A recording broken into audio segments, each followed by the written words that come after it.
Exploring Life. Chapter 18, Plants. Part 1. The chapter may be called simply Plants, but don't be misled by the modest title. This is no ordinary group. Plants are the only multicellular eukaryotes that are truly self-sufficient. They don't depend on consuming other organisms to survive. Because long ago, they unlocked a superpower, the ability to turn sunlight into life through photosynthesis. The peaceful plant kingdom spans a stunning diversity of forms. From green algae and mosses to ferns, conifers, and flowering plants. It's time to explore what life looks like when it's fueled by light.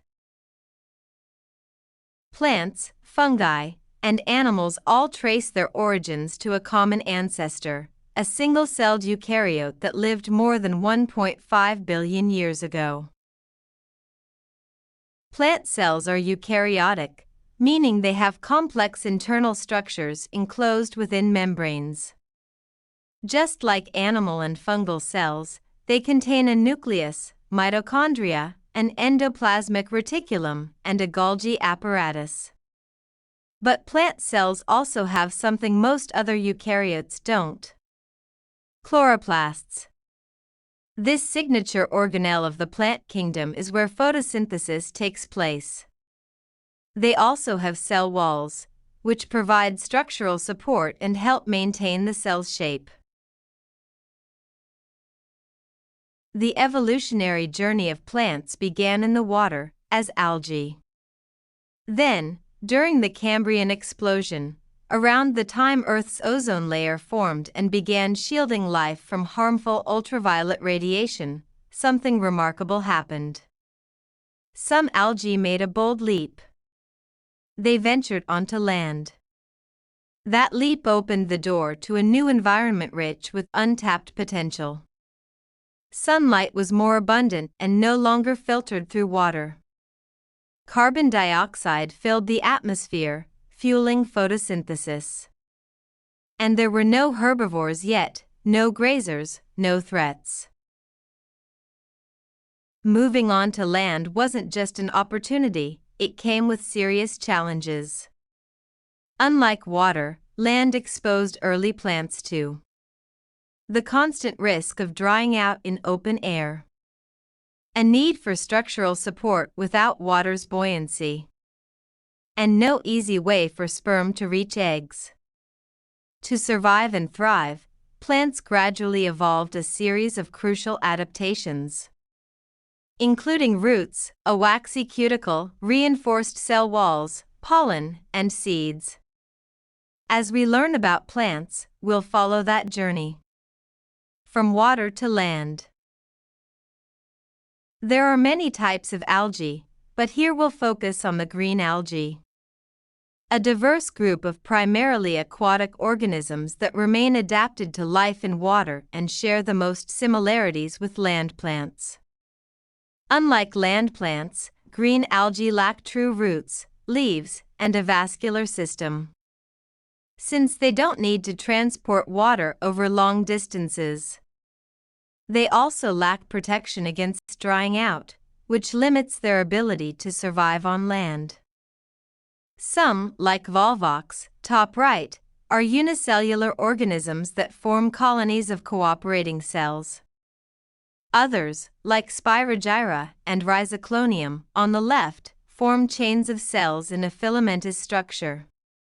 And then there's ulva, in the bottom right. A multicellular green alga with limited tissue differentiation, found in marine environments. It's also known as sea lettuce, with its broad, sheet-like appearance. And yes, in some cultures, it's actually eaten. A plant similar to ulva is believed to have kick-started the evolution of land plants. So in this lesson, we'll use ulva's characteristics as our reference point for exploring key green algal features. As with all eukaryotes, the life cycle of green algae includes an alternation of generations between haploid and diploid stages. But what makes their cycle unique is that both stages look nearly identical.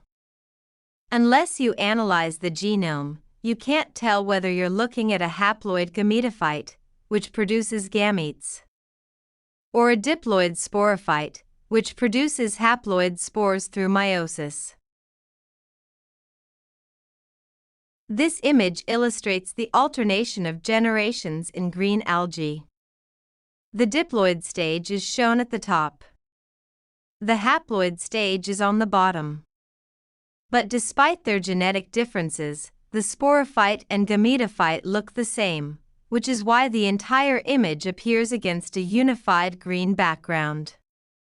As we'll see later, this kind of visual similarity didn't last long in plant evolution. Over time, the two generations began to take on distinct forms and roles, a turning point in the story of land plants. Green algae are critical for understanding the history of life, but they're much more than that. They play a vital role in today's aquatic ecosystems. First, they're major oxygen producers. Through photosynthesis, they release oxygen into the water, helping to sustain fish, invertebrates, and countless other aquatic organisms. Second, they form the foundation of the aquatic food web.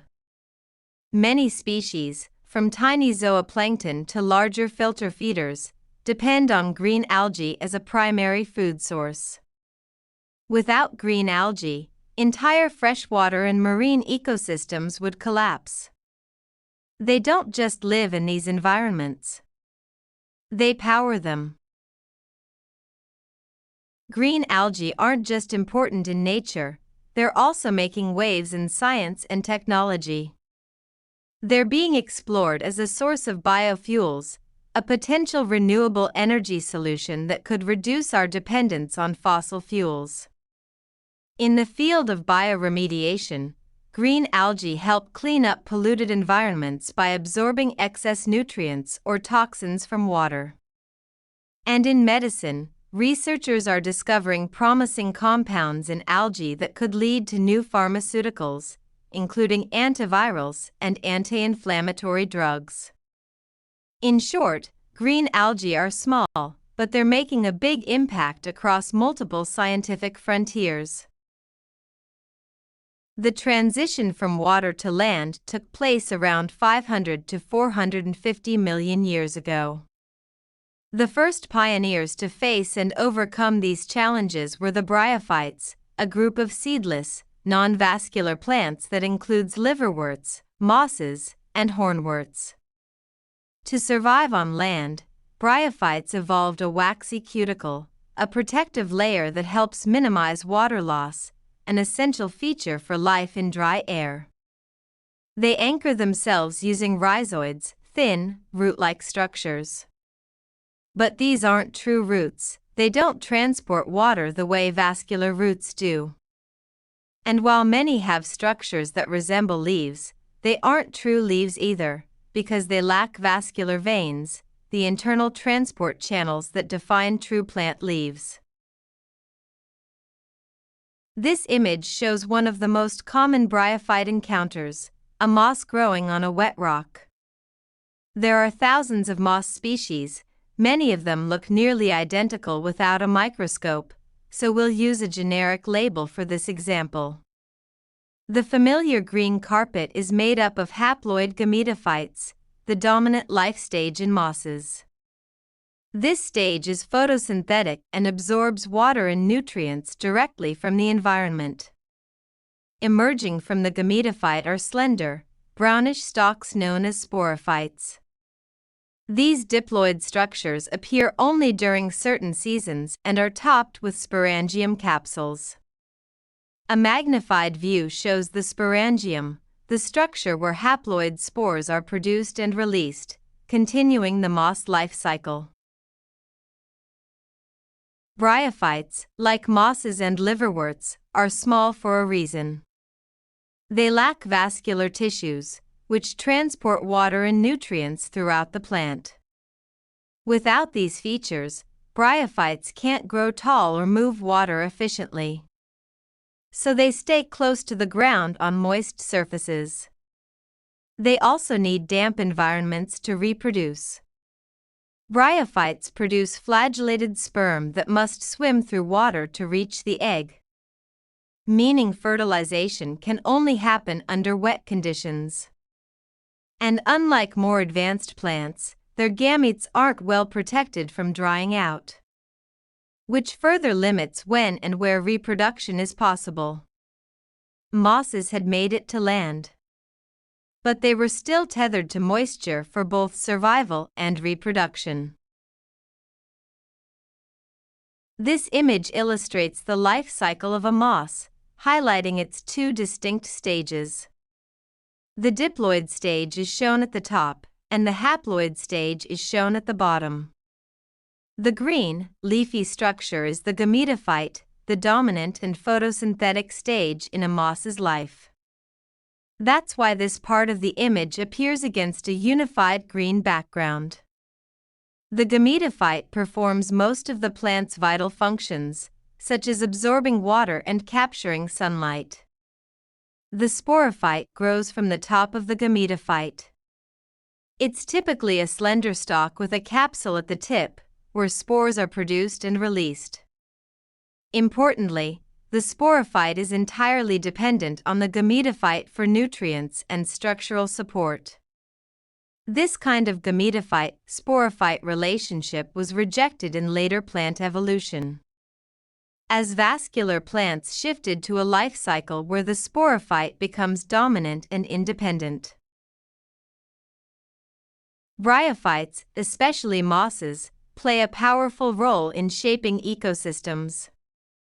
As pioneer species, they're often the first to colonize bare or disturbed land, helping to break down rock, stabilize surfaces, and start nutrient cycling, laying the groundwork for more complex plant life. Mosses also retain moisture and nutrients, creating favorable conditions for other plants. In the process, they form tiny, moist microhabitats where insects, microbes, and even small amphibians can thrive. Because of this, bryophytes act as quiet ecosystem builders, working behind the scenes but playing a vital role. On a global scale, bryophytes, especially in peatlands, store enormous amounts of carbon. These mossy wetlands act as carbon sinks, helping regulate the climate by slowing greenhouse gas release. So while mosses may be small, their ecological impact is anything but. Beyond their ecological roles, bryophytes contribute in other meaningful ways. In some cultures, mosses and liverworts have been used in traditional medicine, often applied for their absorbent and antiseptic properties, especially in wound care. They're also valuable as bioindicators, organisms that help us monitor environmental health. Because bryophytes absorb water and nutrients directly from their surroundings, they're highly sensitive to pollution and changes in habitat. Scientists use them to track air and water quality, helping us detect and respond to ecosystem stress. So whether they're supporting life, healing wounds, or helping us understand the planet, bryophytes continue to prove their value far beyond their size. Between 425 and 360 million years ago, plants made another major evolutionary leap with the development of vascular tissue. This advancement appeared in groups like ferns and horsetails, some of which grew into towering forest giants during the Devonian period. On the left, we see a marginal wood fern growing on a rocky forest floor. It thrives in shaded, rugged environments thanks to vascular tissue, which allows seedless vascular plants to survive beyond wet soil. This is the diploid sporophyte stage, the dominant phase in all plants after bryophytes. Contrary to common belief, ferns don't flower. On the right, A close-up of a fern leaf reveals clusters of sporangia, tiny structures that produce and release spores. The vascular system, first developed in this group of plants, includes two main components. Xylem, which transports water and minerals upward from the roots. Phloem, which distributes sugars and other nutrients produced by photosynthesis. Together, these tissues function like an internal highway system, efficiently moving water and food throughout the plant. The evolution of vascular tissue was a true game changer. It facilitated accelerated growth, improved nutrient uptake, and enabled plants to reach new heights in size and complexity. With the evolution of vascular tissue, plants were finally able to develop true roots and leaves, structures that dramatically improved their ability to thrive on land.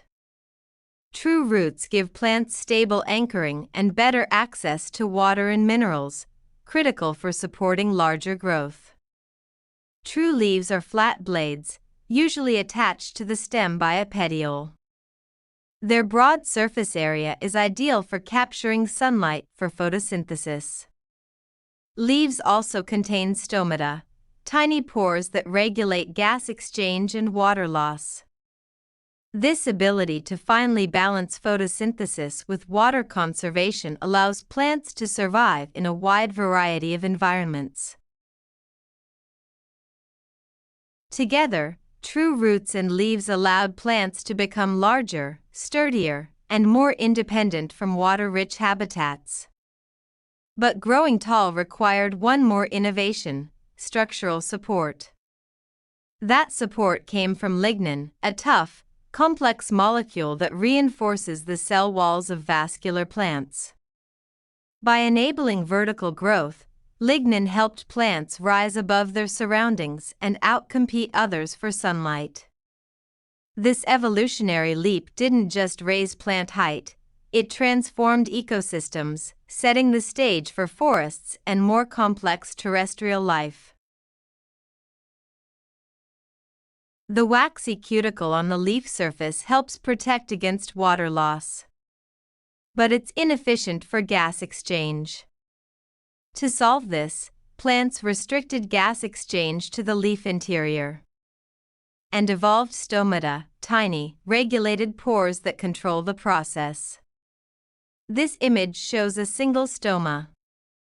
Each one is flanked by two guard cells that control its opening and closing. When the guard cells swell with water, the pore opens for gas exchange. When they lose water, the pore closes to conserve moisture. This clever system allows plants to balance photosynthesis with water conservation. A vital adaptation for life on land. Despite their many advances, seedless vascular plants still depend on water for reproduction. Their sperm are flagellated, meaning they must swim through a thin film of water to reach the egg, just like in bryophytes. Fortunately, during their heyday in the Carboniferous period, the climate was hot and humid, so this wasn't a deal breaker. This image illustrates the alternation of generations in ferns, where the diploid sporophyte is the dominant stage, highlighted by the green background. On the underside of fern leaves are sporangia, which produce haploid spores through meiosis. These spores grow into tiny, heart-shaped gametophytes that live close to the soil. Though small, they're independent and photosynthetic. Each gametophyte produces both sperm and eggs. When water is available, flagellated sperm swim to fertilize the egg. The resulting zygote develops into a new sporophyte, often growing right on top of the gametophyte, completing the cycle and continuing the fern's story.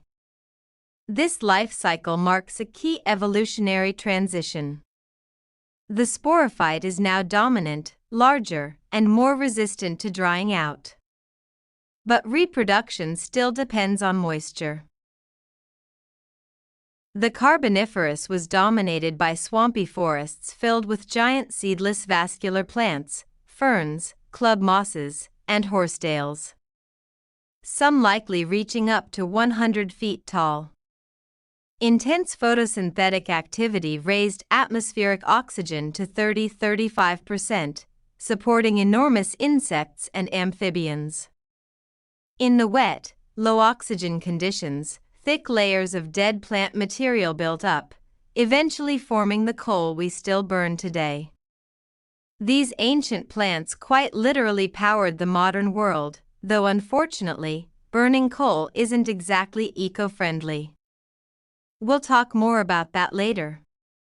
For now, just remember, vascular plants had a major impact on the story of life.